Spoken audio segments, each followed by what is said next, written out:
বিশ্বজুড়ে এক ভয়াবহতার নাম করোনা ভাইরাস। কোভিড-19 প্রতিনিয়তই যেমন সংক্রমণের সংখ্যা বাড়ছে, মৃতের সংখ্যাও বাড়ছে এবং বাংলাদেশেও ঠিক একই অবস্থা। দর্শক, করোনার সব ধরনের খবর আপডেট এবং বিশেষজ্ঞের পরামর্শ নিয়ে আমাদের নিয়মিত আয়োজন corona update presented by Mister Hygiene. আপনাদের সাথে আছি আমি নুসরাত দৃষ্টি। ভারতের সাবেক রাষ্ট্রপতি ও প্রবীণ রাজনীতিবিদ রাষ্ট্রপতি প্রণব মুখার্জি আর নেই। টানা ৩ সপ্তাহ কোমায় থাকার পরে সোমবার মৃত্যু হয় বর্ষিয়ান এই নেতার। ৯ আগস্ট দিল্লির সামরিক হাসপাতালে মস্তিষ্কে অস্ত্রোপচার হয় প্রণব মুখার্জির। তারপর থেকে ভেন্টিলেশন সাপোর্টে রাখা হয় থাকে। এর পাশাপাশি নমুনা পরীক্ষার শনাক্ত হয় কোভিড-19। দীর্ঘদিন সেবনকৃত ওষুধের কারণে মস্তিষ্কের রক্তক্ষরণ বন্ধে হিমশিম খাচ্ছিলেন চিকিৎসকরা। তার উপরে দেখা দেয় ফুসফুসে সংক্রমণ। তার মৃত্যুতে শোক জানিয়েছেন দল মত নির্বিশেষে সব শ্রেণী পেশার মানুষ। এদিকে বাংলাদেশের অকৃত্রিম বন্ধুর মৃত্যুতে শোক জানিয়েছেন রাষ্ট্রপতি আব্দুল হামিদ ও প্রধানমন্ত্রী শেখ হাসিনা। দর্শক, প্রণব মুখার্জির মৃত্যু সম্পর্কে আমরা একটু বাড়তি করে জানবো। ভারত থেকে আমাদের সাথে যোগ দিচ্ছেন সাংবাদিক সুকান্ত চট্টোপাধ্যায়। সুকান্ত, নিশ্চয়ই আপনি আমাকে শুনতে পাচ্ছেন। ভারতের সাবেক এই রাষ্ট্রপতির মৃত্যুতে যে শোকের ছায়া নেমে এসেছে ভারতে, বিশেষ করে পশ্চিমবঙ্গে, সেটি বোঝাই যাচ্ছে। একটু সেখানকার পরিস্থিতি আমাদেরকে জানাবেন। দেখুন, বিকেল 5টা 45 মিনিট নাগাদ কিন্তু অভিজিৎ মুখোপাধ্যায়, সাবেক রাষ্ট্রপতি প্রণব মুখোপাধ্যায়ের পুত্র, তিনি টুইট করে জানান যে তার বাবা প্রাক্তন রাষ্ট্রপতি প্রণব মুখোপাধ্যায় তিনি প্রয়াত হয়েছেন। স্বাভাবিকভাবেই সঙ্গে সঙ্গে কিন্তু গোটা দেশে একটা শোকের ছায়া নেমে আসে। তার সঙ্গে বাংলা তো আছেই, তার কারণ পশ্চিমবঙ্গের তিনি মানুষ, বাঙালি প্রথম রাষ্ট্রপতিকে, সেই একটা আবেগ কিন্তু কাজ করছে। ইতিমধ্যেই তার মৃত্যুতে শোক প্রকাশ করেছেন প্রধানমন্ত্রী নরেন্দ্র মোদী, রাষ্ট্রপতি, উপরাষ্ট্রপতি, সংসদের উভয় কক্ষের তিনি। এছাড়াও যে স্বরাষ্ট্রমন্ত্রী, তিনিও শোক প্রকাশ করেছেন। এ রাজ্যের ক্ষেত্রে মুখ্যমন্ত্রী মমতা বন্দ্যোপাধ্যায়, বিরোধী দলনেতা অর্থাৎ বিজেপির রাজ্য সভাপতি দিলীপ ঘোষ, প্রত্যেকেই কিন্তু শোক জ্ঞাপন করেছেন। এবং ইতিমধ্যেই কিন্তু জরুরি একটা বৈঠক হচ্ছে দিল্লিতে। সেখানে প্রধানমন্ত্রী যে সচিবালয় রয়েছে এবং স্বরাষ্ট্র দপ্তরের সচিবালয়ের আধিকারিকরা রয়েছেন, সেনাবাহিনীর সাথে কথা বলা হচ্ছে যে তার শেষকৃত্য কিভাবে সম্পন্ন করা হবে। যেহেতু তিনি কোভিড পেশেন্ট ছিলেন, সেহেতু কিছু তো বাধ্যবাধকতা থাকবে। সেক্ষেত্রে দাঁড়িয়ে তার মৃতদেহ জনসাধারণের জন্য শোক জ্ঞাপন করবার জন্য কোথায় রাখা হবে। এর আগে যে কজন রাষ্ট্রপতি মারা গিয়েছিলেন, প্রাক্তন রাষ্ট্রপতি, তাদেরও বা প্রধানমন্ত্রী যারা মারা গিয়েছিলেন, তাদেরও যে শেষকৃত্য যেভাবে সম্পন্ন করা হ্যাঁ, হয়েছিল, সেই শেষকৃত্য নিয়ে আসলে জানতে চাচ্ছিলাম। নতুন কোনো তথ্য যেটি আপনি বলছিলেন, পাশাপাশি তার পরিবারের যে সদস্যরা আছে তারা বা তাদের পক্ষ থেকে কিছু বলা হয়েছে কি? দেখুন, পরিবারের সাথে কিন্তু ইতিমধ্যেই আলোচনা চলছে। তার কারণ অভিজিৎ মুখোপাধ্যায়, যিনি সাবেক রাষ্ট্রপতির যিনি পুত্র, তার এবং মেয়ে শর্মিষ্ঠা, দুজনেই কংগ্রেসের প্রাক্তন সাংসদ এবং মুখপাত্র, তাদের সঙ্গেও কিন্তু আলোচনা করছেন কেন্দ্রীয় সরকার। তাদের একটা দাবি একটা আছে, যেটা যে বাংলায়, পশ্চিমবঙ্গের যে কিন্নাহার বীরভূম, সেখানে যাতে তাদের শেষকৃত্য সম্পন্ন করা হয়, সেরকম একটা কিন্তু প্রস্তাব দেওয়া হয়েছে। পাশাপাশি দিল্লিতেও যেখানে ইন্দিরা গান্ধী মারা গিয়েছিলেন, রাজঘাট, সেখানে তার শেষকৃত্য সম্পন্ন করার কিন্তু একটা তোড়জোড় উঠেছে সরকারের তরফ থেকে। এবং সেখানে গার্ড অফ অনার দেওয়া হবে, পূর্ণ রাষ্ট্রীয় মর্যাদায় তার শেষকৃত্য হবে, এমনটাই কিন্তু আলোচনা হয়েছে। এখনো ঠিক হয়। ইতিমধ্যেই কেন্দ্রীয় সরকার 7 দিনের রাষ্ট্রীয় শোক কিন্তু ঘোষণা করেছেন এবং জাতীয় পতাকা সমস্ত সরকারি যে এবং বেসরকারি যেখানেই জাতীয় পতাকা আছে দপ্তরে, সেই পতাকা কিন্তু অর্ধনমিত থাকবে যতক্ষণ পর্যন্ত তার শেষকৃত্য সম্পন্ন না হচ্ছে। এছাড়া এই 7 দিন সরকারি সমস্ত যে উৎসব যেগুলো রয়েছে, সেগুলো কিন্তু শোক জ্ঞাপন করে বন্ধ থাকছে। ইতিমধ্যেই তার মৃত্যুতে কিন্তু বহু বিদেশি। সুকান্ত বিস্তারিত জানিয়েছেন। সময় দেওয়ার জন্য আপনাকে ধন্যবাদ।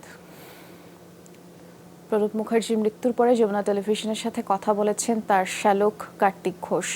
নড়াইল থেকে টেলিফোনে তিনি জানিয়েছেন, বাংলাদেশ নিয়ে অসীম আগ্রহ ছিল ভারতের সাবেক রাষ্ট্রপতির।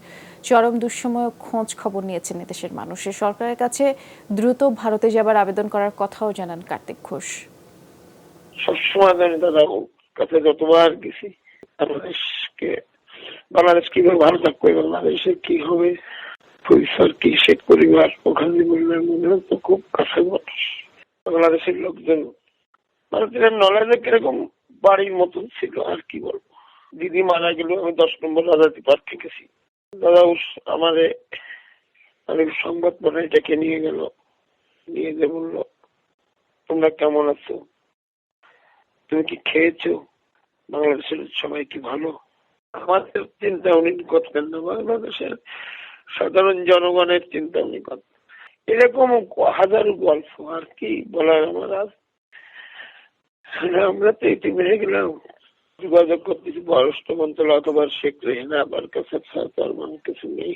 আপনাদের সুযোগ হয় যাবো, যমুনা টিভি পরিবার যারা সবাই আপনারা প্রার্থনা করেন। পরিচিত ছিলেন রাজনীতির চাণক্য হিসেবে। প্রণব মুখার্জির প্রয়াণে অবসান হলো ভারতীয় রাজনীতির এক বর্ণিল অধ্যায়। 84 বছর বয়সী প্রবীণ এই নেতা তৃণমূল থেকে পৌঁছেছেন রাজনীতির সর্বোচ্চ শিখরে। জীবদ্দশায় বহু সম্মাননায় ভূষিত হয়েছেন, পালন করেছেন পররাষ্ট্র, প্রতিরক্ষা, অর্থ মন্ত্রণালয়ের মতো গুরুত্বপূর্ণ দায়িত্ব। কলেজ শিক্ষক থেকে রাষ্ট্রপতি, দীর্ঘ 6 দশকের রাজনৈতিক জীবনে কখনো পেছনে ফিরে তাকাতে হয়নি ভারতের সাবেক রাষ্ট্রপতি প্রণব মুখার্জিকে। 1969 সালে তৎকালীন প্রধানমন্ত্রী ইন্দিরা গান্ধীর হাত ধরে মূলধারার রাজনীতিতে পা রেখেছিলেন প্রণব। 1973 সালে ইন্দিরা গান্ধীর মন্ত্রিসভায় স্থান করে নেন প্রণব। পরবর্তীতে বিভিন্ন সময়ে নিজের সততা দক্ষতায় দায়িত্ব পালন করেন পররাষ্ট্র, প্রতিরক্ষা সহ অর্থ মন্ত্রণালয়ের মন্ত্রী হিসেবে। সবশেষ 2012 থেকে 17 সাল পর্যন্ত ছিলেন ভারতের রাষ্ট্রপতি। কূটনীতিতেও ছিলেন চৌকস। প্রতিবেশী রাষ্ট্রগুলোর সাথে সুসম্পর্ক স্থাপন করেছেন প্রণব। বাংলাদেশের প্রতি আলাদা একটা টান ছিল ভারতের প্রথম বাঙালি রাষ্ট্রপতির। তার শ্বশুরবাড়িও বাংলাদেশের নড়াইলের ভদ্রবিলা গ্রামে। নানা কীর্তির কারণে পেয়েছেন বহু সম্মাননা। 2008 সালে পান ভারতের দ্বিতীয় সর্বোচ্চ বেসামরিক সম্মাননা পদ্মবিভূষণ। 2011 সালে ডক্টর অফ লেটার্স ডিগ্রি, 2012 সালে পান ডিলিট ডিগ্রি। পরের বছর ঢাকা বিশ্ববিদ্যালয় প্রণব মুখার্জিকে সম্মাননাসূচক ডক্টরেট অফ ল ডিগ্রি প্রদান করে। 2013 সালেই বাংলাদেশের দ্বিতীয় সর্বোচ্চ বেসামরিক পুরস্কার বাংলাদেশ মুক্তিযুদ্ধ সম্মাননা পান তিনি। সবশেষ 2019 সালে ভূষিত হন ভারতরত্ন পুরস্কারে। অমিত হাসান রবিন, যমুনা নিউজ। করোনা ভাইরাসে আক্রান্ত হয়ে দেশে প্রাণ গেল আরও 33 জনের, 32 জনই ছিলেন হাসপাতালে। সবশেষ নমুনা পরীক্ষায় আক্রান্ত শনাক্ত হয়েছেন আরও 2174 জন। শেষ 24 ঘন্টায় করোনা পজিটিভ থেকে নেগেটিভ হওয়ার খবর পেয়েছেন 2980 জন। করোনা সন্দেহে সারা দেশের 92টি ল্যাবে গেল 24 ঘন্টায় নমুনা দেন 12,089 জন। আগের কিছু নমুনা সহ পরীক্ষা হয় 12,454 জনের। ফলাফলে যাদের প্রায় 17.5% কোভিড পজিটিভ। সবশেষ প্রাণ হারানো 33 জনের 4 জন ছিলেন নারী, 22 জনের বয়স ছিল 60-এর উপরে। এ যাবৎ প্রাণ হারানো 4,281 জনের প্রায় অর্ধেকই এই বয়স সীমার। 8 মার্চ থেকে এ যাবৎ আক্রান্ত 3,12,996 জন, সুস্থ হয়েছেন 2,04,887 জন। চট্টগ্রামে করোনায় আক্রান্তের সংখ্যা 17,000 ছাড়িয়েছে। গত 24 ঘন্টায় নতুন করে আক্রান্ত হয়েছে 72 জন। তবে এ সময় করোনায় মৃত্যু হয়নি কারো। জেলা সিভিল সার্জন কার্যালয়ের তথ্য মতে গেল 24 ঘন্টায় চট্টগ্রামের 6টি এবং কক্সবাজারের একটি ল্যাবে 705টি নমুনা পরীক্ষায় 72 জনের শরীরেই করোনা সংক্রমণ ধরা পড়ে। চট্টগ্রামে এখন পর্যন্ত মোট 78,579 জনের নমুনা পরীক্ষা করা হয়েছে। এর মধ্যে 17,052 জন পজিটিভ। এখন পর্যন্ত চট্টগ্রামে করোনায় মৃত্যু হয়েছেন 270 জনের, আর সব মিলিয়ে এ পর্যন্ত সুস্থ হয়েছেন 12,644 জন। দর্শক, আমরা একটু বিস্তারিত আলাপ আলোচনা করব। আমাদের সাথে নোয়াখালী থেকে আব্দুল মালেক উকিল মেডিকেল কলেজের করোনা ল্যাবের প্রধান সমন্বয়ক ডাক্তার ফজলে ইলাহি খান যুক্ত আছেন। আপনাকে স্বাগত জানাচ্ছি আমাদের করোনা আপডেটে। শুরুতে একটু নোয়াখালীর খবর জানাবেন, বিশেষ করে করোনা সংক্রমণ এখন কোন পর্যায়ে আছে সেটি জানাবেন, পাশাপাশি যারা রোগী আছে তাদেরকে কিভাবে চিকিৎসা দিচ্ছেন আপনারা। ধন্যবাদ যমুনা টেলিভিশনকে আমাকে সংযুক্ত করার জন্য। আপনি যেমনটি বলছিলেন, দেশের অন্যান্য অঞ্চলের ন্যায় নোয়াখালীও কিন্তু করোনার প্রকোপের থাবা থেকে কিন্তু বিচ্ছিন্ন নয়। তো এখানে আমাদের যেটি দেখা যাচ্ছে, সংক্রমণের হার বরাবরই কিন্তু 22 বা 23% ভিতরে আছে। এখন যে ওভারঅল সিচুয়েশন আমাদের প্রায় 22.5% হলো আমাদের সংক্রমণের হার। তবে শুক্রবার যে সুস্থতার হারও প্রায় 70% আমরা। আর যেটি বলছিলেন যে করোনা রোগীদের চিকিৎসার কি ব্যবস্থা, দুঃখজনক হলো সত্যি যে আমাদের বলতে হয় আমরা নোয়াখালীবাসী আসলে অবহেলিত। আমাদের যে একটি সদর হাসপাতাল সেটিও খুবই জরাজীর্ণ, যদিও এটি নতুন ভবন হওয়ার পক্ষাধীন আছে। প্লাস আমাদের মেডিকেল কলেজ হাসপাতালটি বিগত 12 বছরও হয়নি। তো এই ব্যাপারে আমি মাননীয় প্রধানমন্ত্রীর সুদৃষ্টি কামনা করছি। তবে আমরা বিকল্প হিসেবে আমাদের স্টেডিয়ামকে একটি মেকশিফট হাসপাতাল করেছি, সেখানে 120 বেডের ব্যবস্থা করা হয়েছে। সেখানে আমরা আপাতত একটি সেন্ট্রাল অক্সিজেন লাইন সাপ্লাই ব্যবস্থা করেছি, সেখানে আমরা রোগীদেরকে সেবা দিয়ে যাচ্ছি এবং আমাদের সুস্থতার হারও কিন্তু অনেক বেশি আমাদের এখানে, প্রায় 70%। তবে যেটি সফিস্টিকেটেড সেবা, আইসিইউ অথবা আমরা যে ক্রিটিক্যাল রোগীগুলিকে আমরা এখানে সেবা দিতে পারছি না, সেই জন্য আমাদেরকে ওইসব রোগীকে ঢাকা অথবা চট্টগ্রামে প্রেরণ করতে হচ্ছে। জানলাম আপনি মাত্রই বললেন যে সব জায়গার মতো আসলে নোয়াখালীতেও সংক্রমণের মাত্রা মোটামুটি বাড়ছে। এর কারণ কি জনগণের মধ্যে স্বাস্থ্যবিধি মানার প্রবণতা কম? কারণ সচেতনতা কি এখনো এতদিনেও আসেনি? কি দেখেছেন?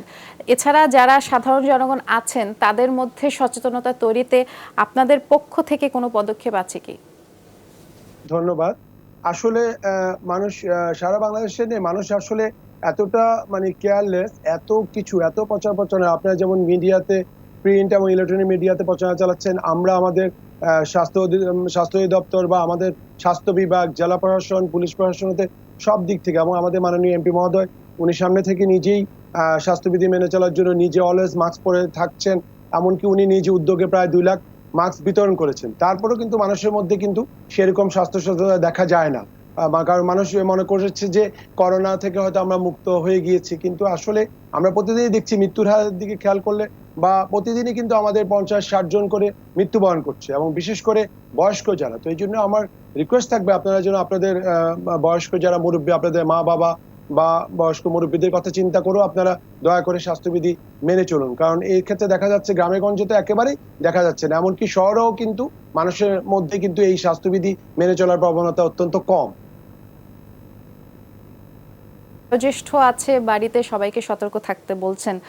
যে অবস্থা আমরা দেখছি তরুণ প্রজন্মের মাধ্যমে কিন্তু ইদানিং যে প্রেক্ষাপট, তাতে করোনা ভাইরাসের সংক্রমণ বাড়ছে। কারণ অনেক তরুণরাই ঘরে থাকতে পারছেন না, কাজের তাগিদে হোক বা যে কারণেই হোক। করোনা সংক্রমণ রুখতে সব ধরনের প্রজন্ম নির্বিশেষে আপনার বিশেষ কোনো পরামর্শ যদি থাকে তাহলে একটু জানাবেন। আপনি সঠিকই বলেছেন, কারণ তরুণরা যেহেতু ঘরে থাকতে পারছে না, আবার অনেক সময় ওরা ঘরের মধ্যে বদ্ধ ঘরে থাকতে চায় না, এবং ওরা বাইরে ঘুরে বেড়াচ্ছে।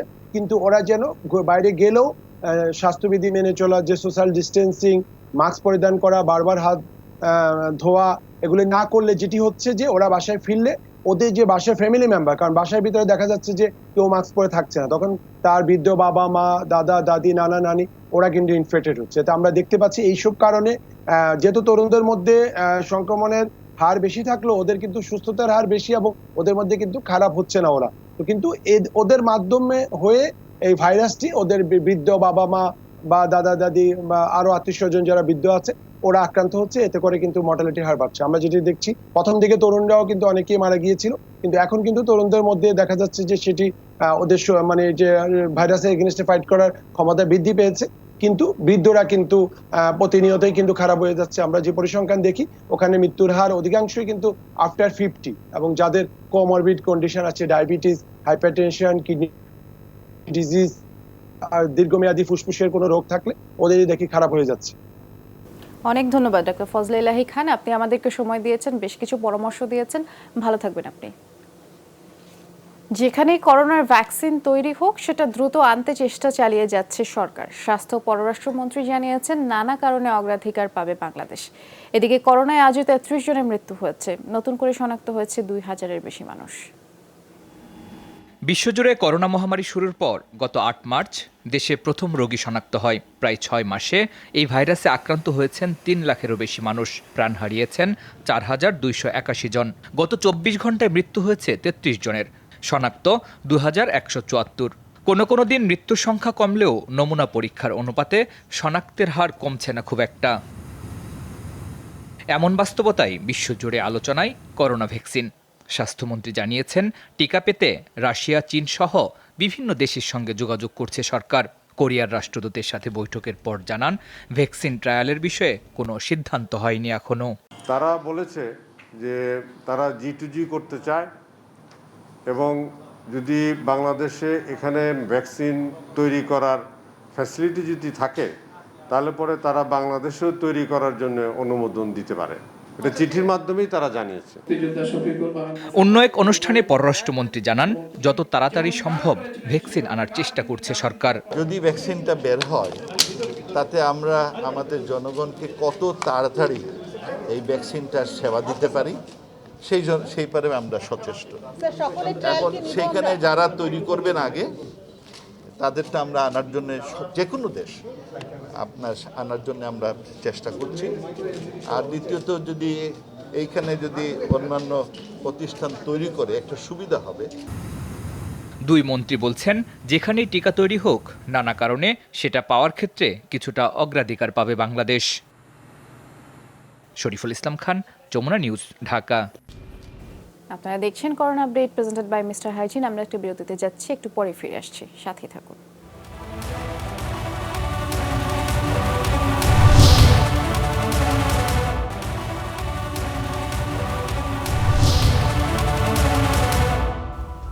আবার আমন্ত্রণ, দেখছেন corona update presented by Mister hygiene.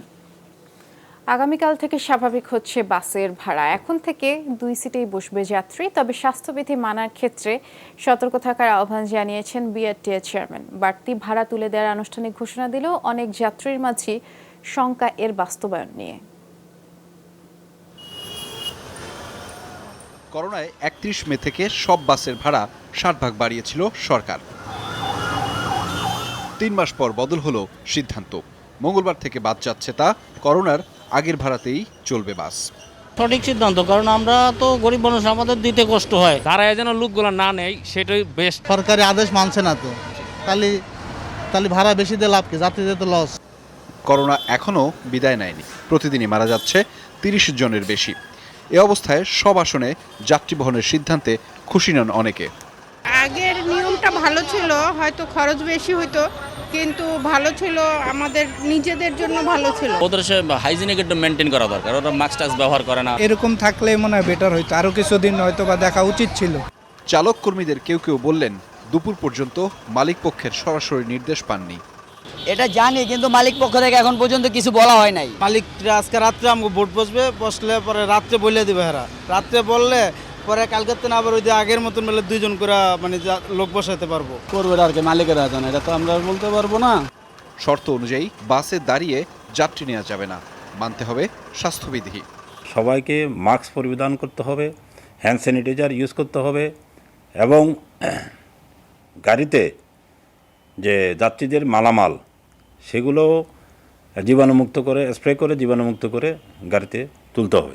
এই শর্তগুলো যাতে কঠোরভাবে মানে পালন করা হয় সেই লক্ষ্যে পুলিশ হেডকোয়ার্টারকে সারা দেশের পুলিশকে, জেলা পুলিশকে অবহিত করার জন্য নির্দেশনা দেওয়ার জন্য বলা হয়েছে।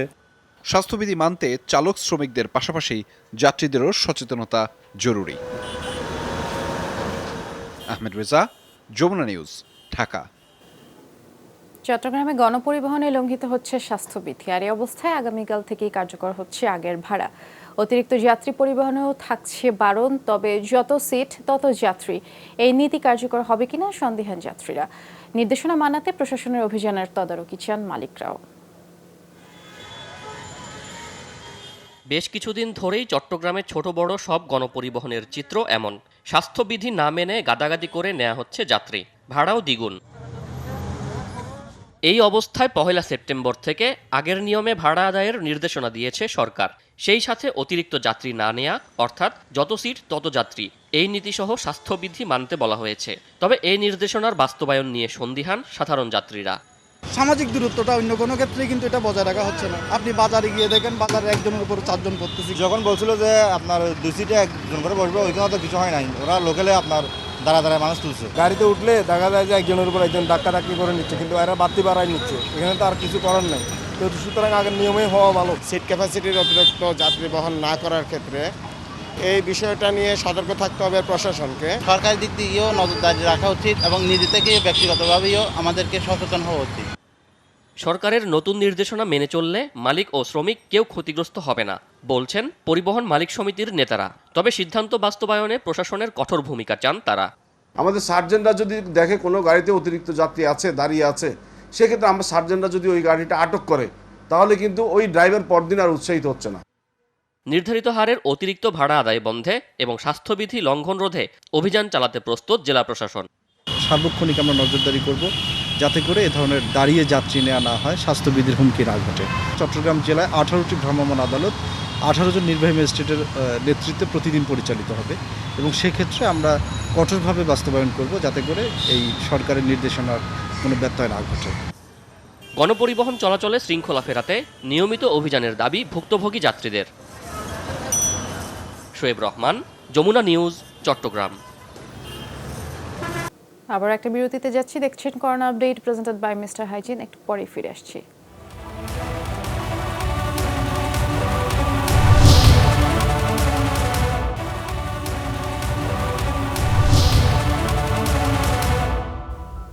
আবার আমন্ত্রণ। দেখছেন corona update presented by Mister Hygiene. করোনায় ভয়াবহ ক্ষতির মুখে পড়েছে দেশের সংবাদপত্র শিল্প। পত্রিকার প্রচার সংখ্যা কমেছে প্রায় 66% আর বিজ্ঞাপন কমে গেছে 75%-এর মতো। এসব তথ্য জানিয়ে সংবাদপত্র মালিকরা বলছেন, প্রণোদনা না পেলে বন্ধ হয়ে যাবে অনেক পত্রিকা। আর অনলাইনে পত্রিকা পড়ার উপরে ফি আরোপের কথা বলছেন সম্পাদকরা। সহকর্মী মাহফুজ মিশুর রিপোর্ট। এখান থেকে রোজ ভোরে দৈনিক পত্রিকা সংগ্রহ করেন নিউ মার্কেট এলাকার হকাররা। ধানমন্ডি, এলিফ্যান্ট রোড সহ ঢাকা বিশ্ববিদ্যালয়, মেডিকেল কলেজ, বুয়েট এলাকায় পাঠকের কাছে পৌঁছে যায় এসব পত্রিকা। মার্চ থেকে অগাস্ট করোনাকালের এই 6 মাসে দেশের পত্রিকা শিল্প কেমন আছে তা সম্ভবত খুব ভালো করে বলতে পারেন এই হকাররা, কারণ তাদের হাত দিয়েই প্রেস থেকে পত্রিকা পৌঁছায় পাঠকের ড্রয়িং রুমে কিংবা তাদের হাতে। আর তাই তাদের কাছে শুনতে চাই করোনাকালের সংবাদপত্রের গল্পটা। 4,500-এর মতো পত্রিকা আসতো, এখন এটা দাঁড়িয়েছে 1500-র মধ্যে। করোনার আগে প্রায় 30,000 টাকা হইতো, আর এখন হইল 7-8, এর বেশি হয় না। মালিক সম্পাদকরা বলছেন, কেবল সার্কুলেশন না, কমেছে বিজ্ঞাপনও। অনেক চেষ্টার পরও আদায় হয়নি পাওনা সরকারি বিজ্ঞাপন বিল। কাগজের পত্রিকার জায়গা অনলাইন অনেকটা দখল করলেও তা থেকে আসছে না অর্থ। পত্রিকাও যেহেতু একটা শিল্প হিসাবে সরকার ঘোষণা করেছে 2014-তে, আমাদের সেই ইন্ডাস্ট্রির সুযোগ সুবিধা দেওয়া হোক। কিন্তু দুঃখজনক হলে সত্য, বাংলাদেশ ব্যাংক আমাদের চিঠির কোনো জবাব আজ পর্যন্ত দেয়নি। যে ছাঁটাই আপনারা দেখছেন, এই ছাঁটাই কিন্তু আরো বাড়বে, আর পত্রিকা বন্ধের সংখ্যা আরো বাড়বে, আরো ঘনীভূত হবে এই সমস্যাটা। খবরের কাগজ কেনার সময় যে পেমেন্টটুকু করতেন, সেটা তারা এখন অনলাইনে করবেন। সেটাই হচ্ছে সংবাদপত্রের, আমি বলতে পারেন যে লং টার্ম সার্ভাইভেলের একমাত্র সলিউশন হচ্ছে যে সাবস্ক্রিপশন বেসড আপনার রিডারশিপ। ডেইলি স্টারের উদাহরণ টেনে মাহফুজ আনাম বলছেন, অনেক চেষ্টার পরও ছাঁটাই বন্ধ করতে পারছেন না তার পত্রিকায়। Zero presence in the office, তো এটাও তো ধরেন এক ধরনের সাশ্রয়। এই ধরনের আমরা সব করেছি, করার পরে একদম সর্বশেষ পদক্ষেপ হিসেবে কর্মচারী ছাঁটাইয়ের একটা উদ্যোগ আমরা নিয়েছি। তারপরও ছাঁটাই বন্ধে সরকার, মালিক, সম্পাদক সব পক্ষের প্রচেষ্টা আর আন্তরিকতার উপর জোর দিচ্ছেন নেতারা। গণমাধ্যম কর্মীদের ছাঁটাই করে তাদের বেতন কমিয়ে দিয়ে অথবা জোর করে ছুটিতে পাঠিয়ে দিয়ে এই সমস্যার সমাধান হবে না। আপনার এটিকে অর্থনৈতিকভাবে নিজের পায়ে দাঁড়ানোর জন্যে সকলের সম্মিলিত প্রয়াস দরকার। এই সংকটকে সুনামি উল্লেখ করে সংশ্লিষ্টরা বলছেন, সংবাদপত্রকে টেকসই করতে না পারলে তার প্রভাব পড়বে সব ক্ষেত্রেই। মাহফুজ মিশু, যমুনা নিউজ, ঢাকা। দীর্ঘদিন ক্রিকেটের সাথে না থাকায় পিছিয়ে গেলেও ব্যাটিংয়ে আরও উন্নতি করতে লকডাউনের সময়কে কাজে লাগিয়েছেন লিটন কুমার দাস। নিজের ব্যাটিংয়ের পুরনো ভিডিও দেখে শুধরে নেওয়ার চেষ্টায় থাকা লিটন এ ব্যাপারে কথা বলেছেন কোচিং স্টাফের সাথে। আসন্ন শ্রীলঙ্কা সিরিজে নতুন রূপে ফিরতে দৃঢ় প্রতিজ্ঞ এই ওপেনার। 6 মার্চ 2020 সিলেটে জিম্বাবুয়ের বিপক্ষে ওয়ানডেতে বাংলাদেশের হয়ে সর্বোচ্চ 176 রানের ইনিংস খেলেন লিটন কুমার দাস। অতীত বানিয়ে ফেলেন সাকিব তামিমদের কীর্তি। কোভিড-19-এর কারণে লিটনের এমন ফর্ম অবশ্য ক্যাশ করতে পারেনি বাংলাদেশ। স্থগিত হয়েছে বেশ কিছু সিরিজ, শুরুতে ছেদ পড়ে ঢাকা প্রিমিয়ার লিগে। অতঃপর নির্বাসনে লিটন। ঢাকার গ্রামের বাড়ি মিলিয়ে পার হয়েছে ঘরবন্দি জীবন, তবে ক্রিকেটের সাথেই ছিলেন। আমি আমার নিজের আগের ব্যাটিংগুলো দেখছি যে কি জিনিসগুলো ইমপ্রুভ করা যায়, প্লাস আমার যে কোচদের সাথেও কথা বলছি যে কি করলে কি ইমপ্রুভ করা যায়, প্লাস হচ্ছে কিছু ড্রিল করেছি বাসার ভিতর। প্রায় 7 মাস পর শ্রীলঙ্কার বিপক্ষে টেস্ট সিরিজ দিয়ে আন্তর্জাতিক ক্রিকেটে ফিরছে বাংলাদেশ, আর সেই সিরিজ নিয়েই এখন যত ভাবনা লিটনের। একটা গ্যাপ হওয়ার কারণে হয়তোবা আমি ব্যাকফুটে আছি, আমি না, বিশেষ করে সবাই মনোযোগ আর নিজের যদি চ্যালেঞ্জটা নিতে পারি যে না আমাকে আবার ভালো কিছু করতে হবে, তাহলে মনে সম্ভব ভালো কিছু করা। চেষ্টা করবো সামনে যে সিরিজটা আছে সেখানে এখান থেকে যেন প্রিপারেশনগুলো নিয়ে ওখানে ভালো কিছু করা যায়। জিম্বাবুয়ে সিরিজের আত্মবিশ্বাস পুঁজি করে এগিয়ে যেতে চান 25 বছর বয়সী দিনাজপুরের ক্রিকেটার লিটন দাস। সাদ সুমন, যমুনা স্পোর্টস, ঢাকা। আবার একটা বিরতিতে যেতে হচ্ছে। আপনারা দেখছেন corona update presented by Mister Hygiene. একটু পরেই ফিরে আসছি।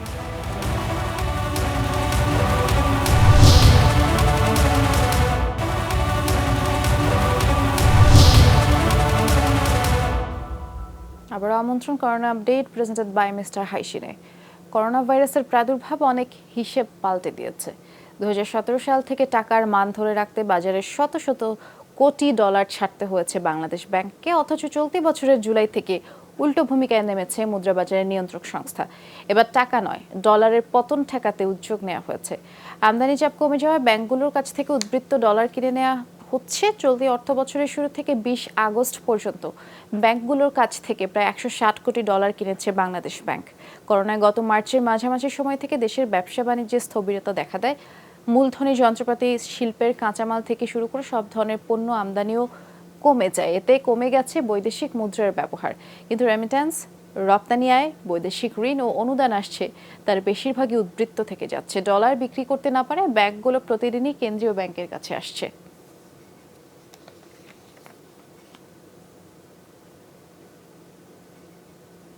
আট মাসে বিশ্বজুড়ে করোনা ভাইরাসে মৃতের সংখ্যা 8.5 লাখ ছাড়ালো। সংক্রমণের শিকার 2.5 কোটির মতো মানুষ। 24 ঘন্টায় আরও 5,000-এর মতো প্রাণ কেড়ে নিল ভাইরাসটি। নতুন সংক্রমণ শনাক্ত 2.5 লাখ। মহামারীতে সবচেয়ে বিপর্যস্ত যুক্তরাষ্ট্র। ব্রাজিলে রোববার প্রাণহানির 400-র নিচে নেমে আসে। যুক্তরাষ্ট্রে প্রাণহানি 1,87,000 ছাড়িয়েছে, আক্রান্ত 62 লাখ। 1,21,000 মৃত্যু দেখেছে ব্রাজিলও, আক্রান্ত 39 লাখ। মেক্সিকোতে প্রাণহানি 64,000 ছাড়িয়েছে। পরিস্থিতির ব্যাপক অবনতি হয়েছে লাতিন দেশগুলোয়। বিশ্বের একমাত্র দেশ হিসেবে 24 ঘন্টায় ভারতে 80,000-এর বেশি মানুষের শরীরে মিলল কোভিড-19। রোববারও 960 জন মারা গেছেন। মোট প্রাণহানি 65,000-এর কাছাকাছি, সংক্রমিত 36 লাখের উপরে। মহামারীর 8 মাসে প্রথমবার একদিনে রেকর্ড 80,092 জনের দেহে কোভিড-19 শনাক্ত হয়েছে ভারতে।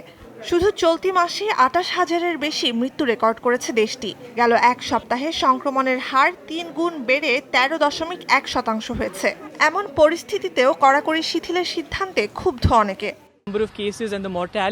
একদিকে ভাইরাসে বিপর্যস্ত দেশে মহামারী নিয়ন্ত্রণের চেষ্টা চলছে, আবার উল্টো দিকে চতুর্থ ধাপে কড়াকড়ি শিথিলের মাধ্যমে মানুষকে বাইরে বের হতে উৎসাহিত করা হচ্ছে। যুক্তরাষ্ট্র, ব্রাজিলের মতোই পরিণতির দিকে এগোচ্ছি আমরা। 7 দিনের ব্যবধানে মৃত্যু হারও 1.7% থেকে বেড়ে 4% ছুঁই। মোট মৃত্যুর 28% হয়েছে মহারাষ্ট্রে। বিশ্বে দৈনিক সংক্রমণে বেশ কিছুদিন ধরেই শীর্ষে আমরা, কারণ গ্রামাঞ্চলে ভাইরাসটির নিয়ন্ত্রণহীন বিস্তার। মূলত 7টি রাজ্যকে ঘিরে জটিল হচ্ছে মহামারী পরিস্থিতি। সারা দেশে করোনা রোগীর 75%ই এসব রাজ্যের বাসিন্দা। যখন কঠোর বিধিনিষেধের মাধ্যমে সংক্রমণের হার কমিয়ে আনতে সফল হচ্ছিল প্রশাসন, মানুষ ভাবতে শুরু করলো যে মহামারী শেষ। ইচ্ছে করলে বাইরে যাচ্ছে, মাস্ক পরছে না, শারীরিক দূরত্ব মানছে না, ব্যক্তিগত পরিচ্ছন্নতার বালাই নেই। ফলে আগের জায়গায় ফিরে এসেছি আমরা। নতুনভাবে সংক্রমণ বাড়ছে অন্ধ্রপ্রদেশ, তামিলনাড়ু, উত্তরপ্রদেশ, রাজস্থান, মধ্যপ্রদেশ, ছত্তিশগড় আর জম্মু কাশ্মীরে। নুজহাত কামাল, যমুনা নিউজ। এই ছিল corona update presented by Mister হাইজিনের এখনকার আয়োজনে। সবাই নিরাপদে থাকবেন। ধন্যবাদ।